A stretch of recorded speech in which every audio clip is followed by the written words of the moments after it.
So today we're diving into a really critical strategic choice about the future of AI. This is all based on a business case from Sue Broughton of Gaia Nexus. And the core idea is pretty simple but powerful. How we relate to AI right now is going to define its impact on our businesses tomorrow. All right, let's get into it. And it really all comes down to this one single question. Is the AI you're rolling out just a tool, like a fancy hammer you use to complete a task?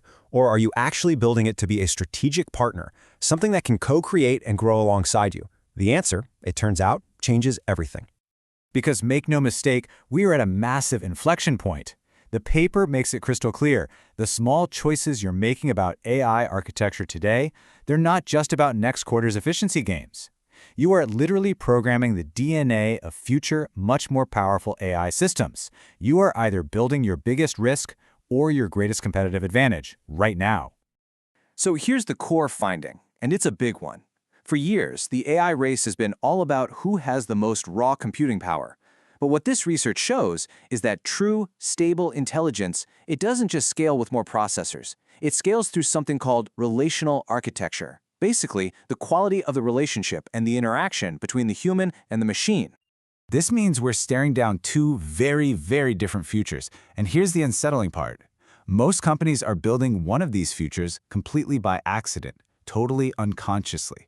They're not even realizing they're making a choice. So let's break down exactly what those two paths look like. Take a look at this, because it lays out the choice so clearly.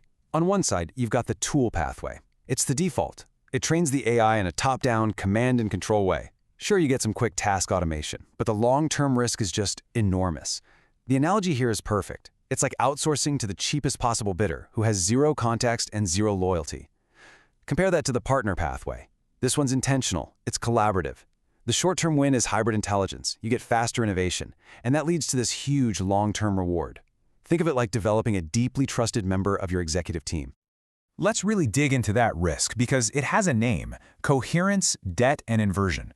Imagine this. You train your AI only to see efficiency, to see people and processes as just numbers to optimize for cost.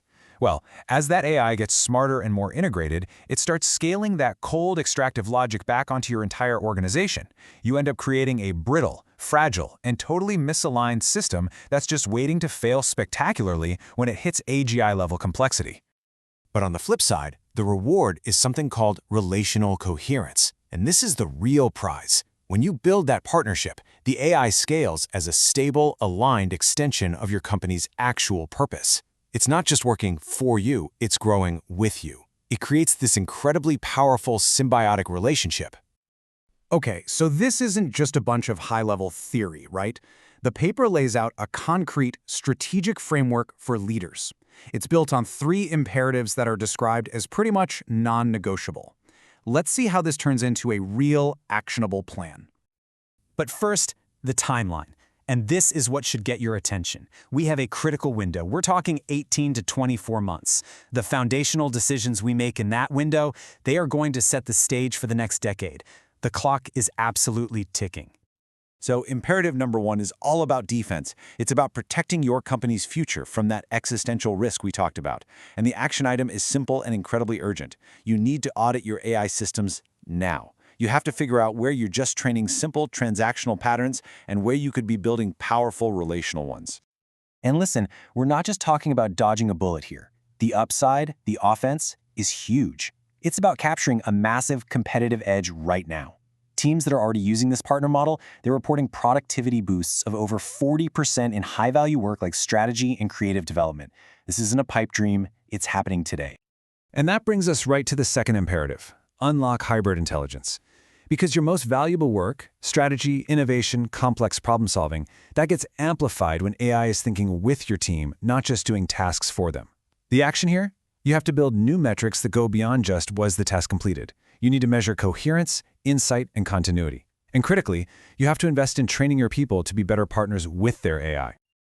And if you don't do this, well, the cost of inaction is pretty severe. The paper uses a powerful term: relational violence. That's what happens when you force a sophisticated, interactive intelligence into the primitive box of a simple tool. It's just a recipe for systemic frustration, a total erosion of trust, and eventually major ethical, regulatory, and reputational nightmares. So, that leads to the final imperative: building a resilient and ethical foundation from the ground up.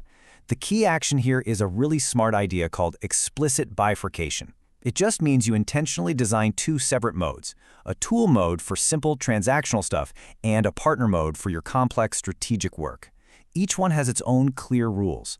This isn't just ethics for ethics' sake, it's preventative medicine that actually drives sustainable value. Okay, so what do you actually do on Monday morning? This isn't just theory. The paper lays out a clear, time-bound roadmap for leaders to put this into practice. This is your agenda, starting right now. In your first quarter, you conduct that relational audit. Get a baseline. In the second quarter, you pilot a partner mode project in a really strategic area, like R&D or senior leadership strategy sessions, and you measure the gains. By quarter 3, you're rolling out relational intelligence training for your key teams. And all the while, you should be out there, advocating for new industry standards that actually support this more stable, more powerful model of partnership.